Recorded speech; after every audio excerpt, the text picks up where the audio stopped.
with guest Greg Smith from Marty's Flooring America. So we left off at um, the different locations that all these different floor coverings go, and what's recommended and not recommended. I know it's a preference, and we'll do whatever they want as long as they get the green, right? Well, yes and no. Well, yeah. I have walked from jobs many times when people have asked me to do things I knew. What are would go the against stupid my grain. things then? Tell me the stupid things so Well, people don't do them. You know, people ask you to put flooring in places where they really shouldn't. I had a couple come in a couple of weeks ago. They walked in the store and they had 4 or 5 kids with them and a little dog, and they have 4 more dogs at home. And some of the things, the difference between a good salesperson and a bad salesperson is finding out what the customer's needs are. You know, I've got products that I'd love to move, sure, that we make more better margin on, but if it's not the right product for the client, it doesn't matter what I make on it. Find out what their needs are. These folks walked in, and they were looking at the sheerest, most beautiful piece of white carpet that I have in my store that I wouldn't even put in my house, or my mother, who's in Meat Creek, I wouldn't put it in her house. And they got 4 kids that are drinking Slurpees and chasing the dog and this and that, and I just couldn't talk them out of buying that white carpet, and they ended up walking. And I don't know if they ended up buying white carpet. They may be back. A lot of times that's the case after they find out. It'll last a year. It was a quality product. It had a great stain protection, and it would probably clean up fine, but they'd be chasing stains the whole time. So I pretty much told them they need to go find something else. And I'll do that. Just selling it for the sales or the sense of selling is probably not the best way to do it. And there are other products that aren't necessarily good. Like, now my thought, we do it all the time because that's what they want, but my wife and I had hardwood in our kitchen, and if you drop something on it, you dent it. And you do, you got wet hands and you do. drying off silverware, and bang, that knife goes right in and sticks up in the hardwood. Yep. Well, wood always isn't a bad idea in the kitchen. I've been some houses where the floor plan, it just lended itself for the floor to flow into the kitchen. Right. A lot of the floor plans today are open kitchen family areas, and to have those break in the surface, it doesn't look appeasing. But when they go into kitchens, I'm making sure that they understand the downside first, and talking to them, and maybe some rugs in the water areas in front of the refrigerator where you might have something fall out, in front of the sink where you're doing dishes and things like that. Usually put a nice rug that you can roll up and throw away. The other thing is you probably want to go to a surface that's a harder wood, a species that's much harder, from the oaks up. Stay away from the cherries and the softer birches and things of that nature, but go into a harder wood.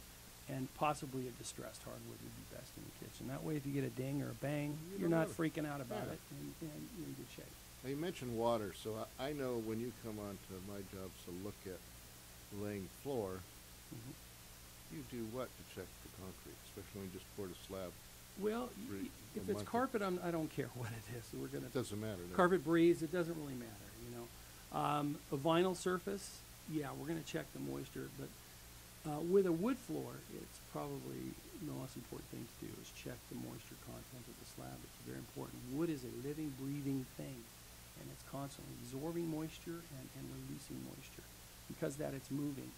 If you have too much moisture under the concrete, first it's going to create alkalinity, and that alkalinity is going to affect the glue.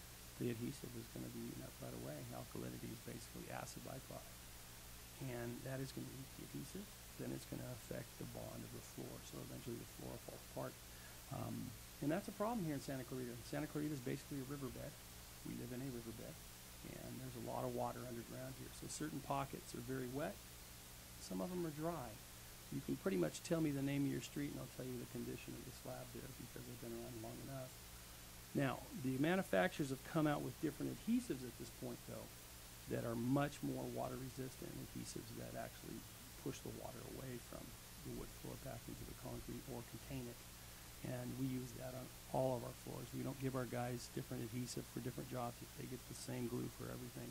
Then you don't make any mistakes. Well, we haven't had a problem with it. Knock on wood. Yep.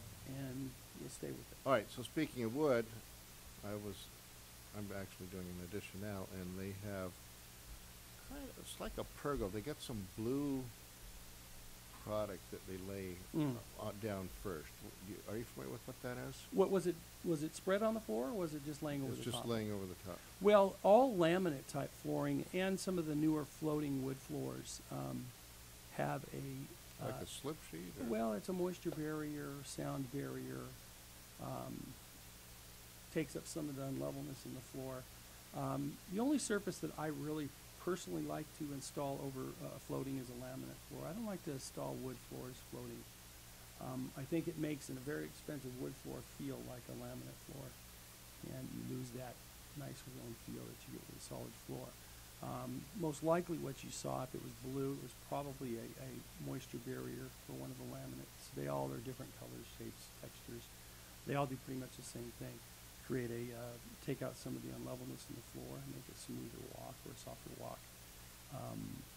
They also create a moisture barrier, keeping water from affecting the laminate. Okay. And a lot of them do sound protection, which is really important. Okay, yeah, because they do the click floors. Mm-hmm. Kind of They're noisy. Noisy. Noisy. And today at 3, we're going out to Circle J to see an old customer of mine, Mm-hmm. and we're going to talk about real hardwood. We're going to add some oak to the rest of his house. We already did oak in the entry and the kitchen. I guess he wants to do some more oak, so we have to actually put down a marine quality, whatever we call it, piece of plywood. Mm-hmm. So I mean, and when you do that, all of your transitions change. You go into the bathroom with tile, you're going to have a transition there. Usually it's a little more level if you have tile, but you go into a bedroom with carpet, unless the carpet has a lot of padding, all the doors have to be cut. It's a little bit of a process, but it turns out pretty beautiful. Good? Well, I would assume, based on what you're telling me, this is a solid hardwood. Exactly. And it's a completely different animal from the things we've discussed at this point.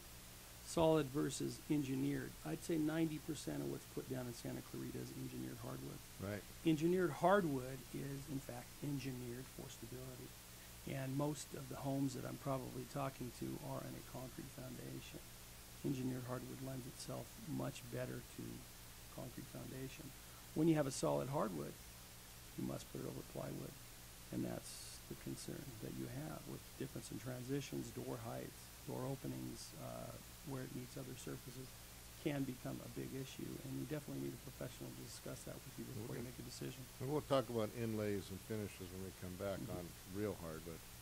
Okay, this is Randall Winter with Hometown Station, Santa Clarita's #1 AM 1220 KHTS.